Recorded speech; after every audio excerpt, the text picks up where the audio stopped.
जब आदमी का सिर काटे जाने ही वाला था तभी जल्लाद ने उसे चुपके से चेतावनी दी, मैं सिर्फ तुम्हारी रस्सी काटूंगा, जैसे ही रस्सी कटे तुरंत भाग जाना और कभी पीछे मुड़कर मत देखना। तभी आदेश मिला और जल्लाद ने एक ही वार में रस्सी काट दी। कैदी तुरंत तीर की तरह दौड़ पड़ा और बिना रुके अपने घर पहुंच गया। घर पहुंचकर वह रोते हुए अपनी पत्नी से लिपट गया। सबको लगा कि वह मौत से बच गया है और अब खुशी से जिंदगी बिताएगा। लेकिन 10 साल बाद वही जल्लाद उसके घर के पास से गुजरा। तब उस आदमी की पत्नी ने उसे अजीब नजरों से देखा और घर के अंदर बुला लिया।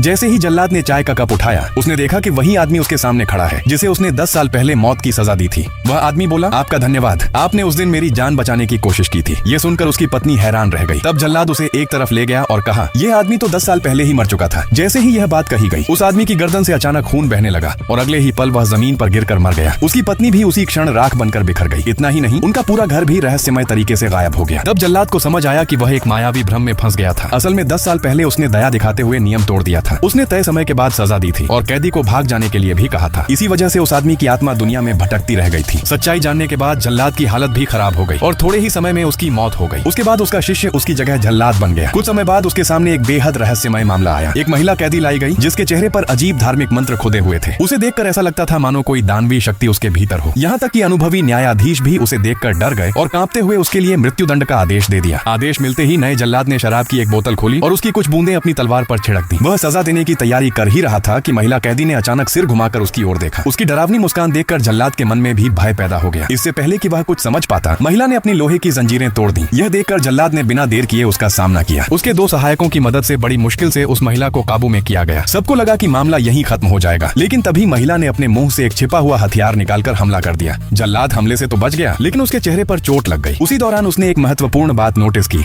महिला उसके खून से डर रही थी। समय तेजी से बीत रहा था और तय घड़ी करीब आ रही थी।